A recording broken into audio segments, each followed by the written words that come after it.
That night of absolute refinement at Celestine Hall, the most coveted restaurant in Manhattan, everything had been prepared for a single historic moment. An exclusive gala dinner, selected press, powerful investors, and the auction of the Ottoman signet ring of Sheikh Khalid, a billionaire and philanthropist known for turning luxury into purpose. The rare object would be auctioned to fund schools in the Middle East, and every detail of that night breathed importance, prestige, and perfection. But all that sophistication was interrupted by a sentence no one expected to hear. The one who stole the ring was the waitress. Time seemed to stop. Conversations died in the air. Flashes froze. And Celine, the waitress who until then had merely performed her role with precision and mastery, felt the ground disappear beneath her feet. The entire hall stared at her, while the event of the year collapsed before her eyes, and she struggled not to lose her breath, without understanding how, in seconds, she had gone from invisible to the center of a devastating accusation. If this injustice bothers you, subscribe now here. Stories like Celine's do not remain silent. But, moments before that, Celestine Hall looked like a living jewel in the heart of Manhattan. Golden light, marble walls, crystals suspended like stars. The kind of place where silence is expensive and every bite feels like a ceremony. Men and women in impeccable attire moved as if they were on a stage, knowing they were being watched and wanting to be. The waitress Celine walked between tables with the discreet posture of someone who had learned to disappear in order to survive. She wore an impeccable light blue uniform and a calm face, but her eyes were far too attentive for someone invisible. She noticed details. A glass that trembled. An expensive watch slipping on a wrist. A look of contempt masked by politeness. That night, the entire restaurant staff was on high alert. It was not an ordinary dinner. It was a gala night. A night with press. A night with investors. And, above all, a night with an Arab Sheikh billionaire. When the doors opened, the air changed. It wasn't just because of his presence, it was the reaction around him. Conversations lowered. Chairs adjusted. Faces turned. Sheikh Khalid entered with calm steps, accompanied by an assistant and two guests who looked like they lived in million-dollar meetings. A man who didn't need to raise his voice to dominate a room. Billionaire. Philanthropist. Untouchable. The group was led to the best spot in the hall. A table with a privileged view, surrounded by those who wanted to be close to power. In minutes, the press was already circling. Investors appeared with trained smiles. Greetings. Photos. Discreet applause. And that was when Celine heard the real reason for that dinner. Tonight isn't just celebration, someone said, with contained enthusiasm. It's history. A small box appeared on the table, wrapped in dark fabric and placed with extreme care. Guests leaned in. The assistant opened the box slowly, almost theatrically. And there it was, the Ottoman signet ring. The ancient gleam of gold under the light. The delicate inscriptions. The symbolic weight of centuries. A small object, but capable of silencing an entire hall. It will be auctioned tonight, the assistant explained proudly. To fund schools. Sheikh Khalid nodded, serious. And for an instant, the waitress saw something rare on a billionaire's face, sincerity. Celine moved like a shadow, serving water, clearing plates, adjusting cutlery. She approached the table several times, always carefully, always without interrupting, always existing just enough to serve. Until the hall was overtaken by flashes. Journalists moved closer. Questions. Photos. Sheikh Khalid stood up. Celine noticed the instinctive movement, too fast to draw attention, too ordinary to raise suspicion. The Sheikh brought his hand to his chest amid the flashes, as if protecting something valuable, and kept smiling for the cameras. No one seemed to notice. Minutes later, the Sheikh returned to the table. Conversation resumed its course. Dinner continued. Luxury breathed a sigh of relief, as if nothing had happened. But Celine felt something out of place. It was just a strange sensation, a detail too small to be explained, yet too big to be ignored. Until someone asked to see the ring again. The assistant opened the box. It was empty. There was a second of silence, and then shock exploded through the hall. "Where is the ring?" The assistant's voice cut the air, sharp, urgent. Wide, startled eyes and light gasps filled the room. And when tension turned into chaos, the collective mind did what it always does in the face of fear. It looked for an easy culprit. The assistant scanned the room harshly, pointed at the waitress, and declared loud enough for the entire hall to hear. It was her. The waitress. She took the ring. Celine felt the blow before she could even comprehend the words. To be announced like that so abruptly, especially her, who had always made herself invisible, was deeply disturbing. For an instant, the hall disappeared. The luxury, the lights, the well-dressed faces, everything dissolved into distant noise. The air vanished. Her hands trembled. The tray felt far too heavy to remain there. She tried to speak, but no sound came out. Everyone stared at her as if the truth were already written. As if the verdict had been delivered before any question. Before any listening. And it was at that exact moment, at the precise point between fear and injustice, that something silent began to move within her. It wasn't an answer. It wasn't a defense. It was a blurred memory, a displaced detail, an incomplete image that refused to disappear. Celine closed her eyes for a fraction of a second.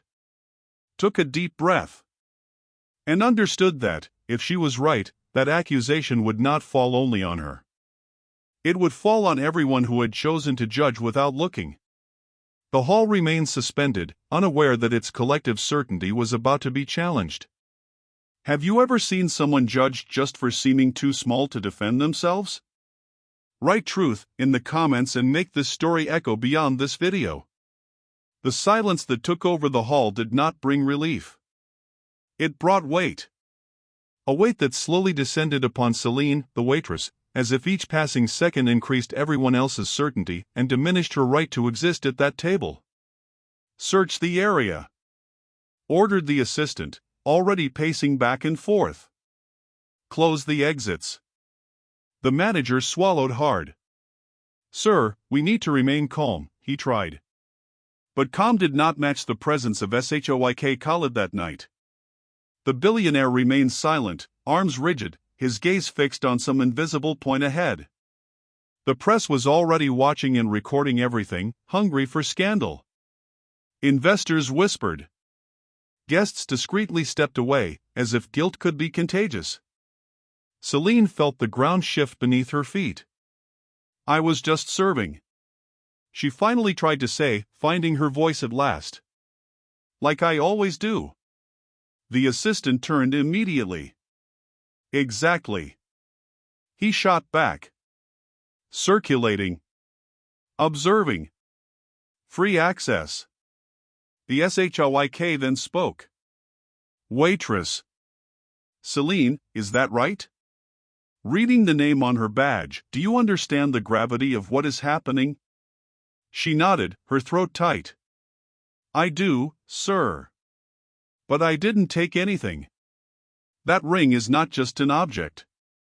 The billionaire's voice hardened. "It represents trust. Responsibility. A public commitment." Each word was a blow. Celine felt her eyes fill with tears, but she did not lower her head. She thought of everything she had done that night. Every table. Every plate. Every step. Everything had followed protocol. Everything had been correct. "You were nearby when the flashes began," the assistant insisted. "After that, the ring disappeared. The logic was far too simple. And because of that, dangerous."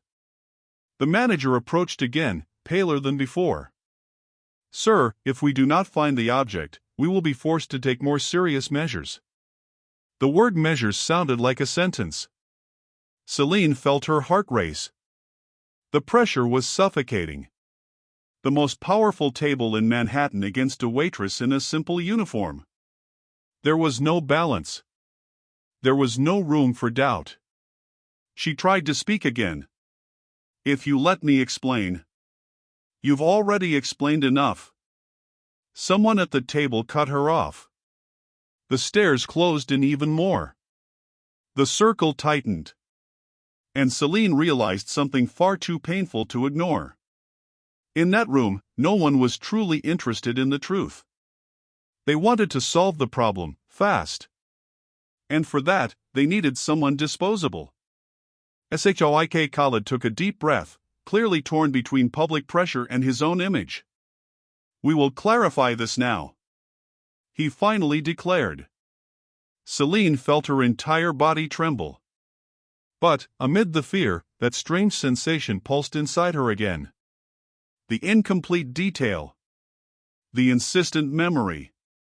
She didn't have all the answers yet. But she knew one thing with absolute clarity. If she remained silent, she would be destroyed. "If the ring does not appear now, I will have to call the police," said the manager, his voice tense, already unable to hide his nervousness. The word fell over the hall like a final sentence. Celine felt the world tilt dangerously. Police. Handcuffs. Headlines. She was no longer just a waitress being accused, she was about to be crushed by a machine that does not allow mistakes, only culprits. The assistant crossed his arms, far too satisfied. "It's the correct procedure," he stated. "We need to act." Some guests nodded. Others watched in silence, curious. The press, alert, was already anticipating the scandal. Sheikh Khalid remained motionless for a few seconds. His face closed off. His jaw clenched. A man accustomed to controlling any situation, now imprisoned by it. That was when Celine took a step forward. "Don't call the police," she said, her voice far too firm for someone in her position. The entire hall reacted. Murmurs. Indignant stares. An unthinkable audacity. "You still insist?"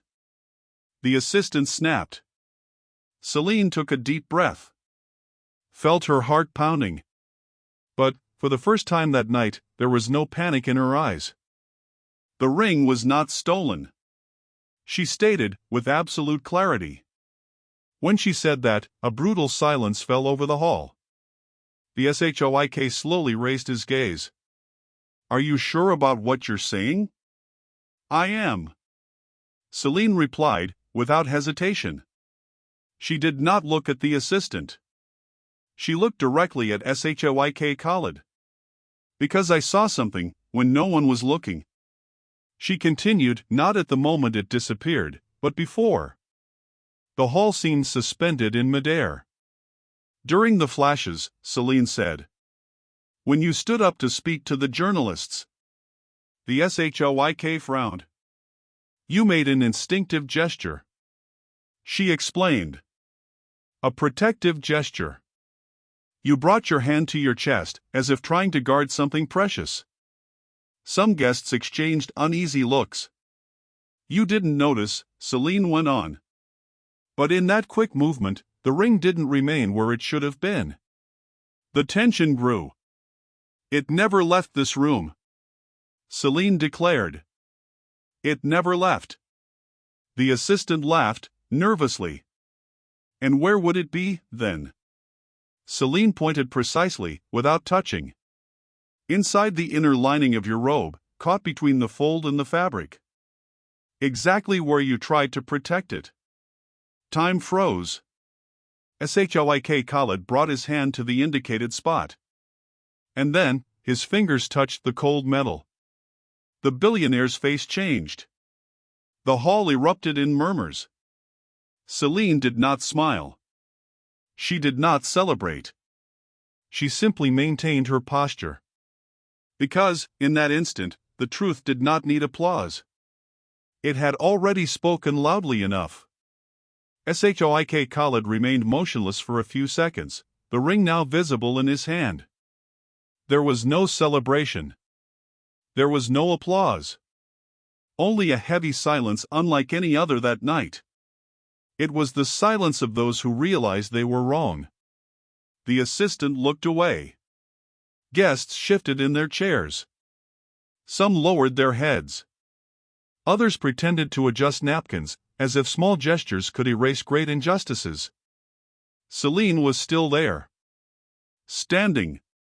The waitress who minutes earlier had been treated as guilty, was now the only one whose dignity remained intact. The Sheikh took a deep breath. The gesture was not one of power, it was one of humanity. Celine, he finally said. I failed you. The sentence cut through the hall with more force than any accusation before it. I judged too quickly. The billionaire continued. I let pressure speak louder than the truth. He looked around. And I was not the only one. The silence grew even heavier. You could have been taken away unjustly. The Sheikh said, his voice firm but weighted. Because of me. Celine felt the knot in her throat slowly loosen. It was not victory. It was relief. The ring represents legacy. He went on. But tonight reminded me that legacy without justice is worth nothing. He turned to the manager. This young woman will no longer be treated as invisible here. Then he turned back to Celine. You saw what no one wanted to see. You observed when no one was paying attention. And you had courage when everyone else remained silent. The guests heard. But, for the first time, they truly listened. Celine responded with a respectful nod. I only did my job, sir. She said. Pay attention. The Sheikh smiled softly. A rare smile. And that is more valuable than many titles in this room. Dinner resumed. The auction took place. The ring fulfilled its purpose. Schools would be built. Lives would be transformed. But nothing there would be remembered like that moment. Because that night, in Manhattan, it became clear to everyone. Guilt tends to choose the weakest. Haste tends to protect the powerful. But the truth chooses those who have the courage to look closely. And speak when everyone else prefers to remain silent.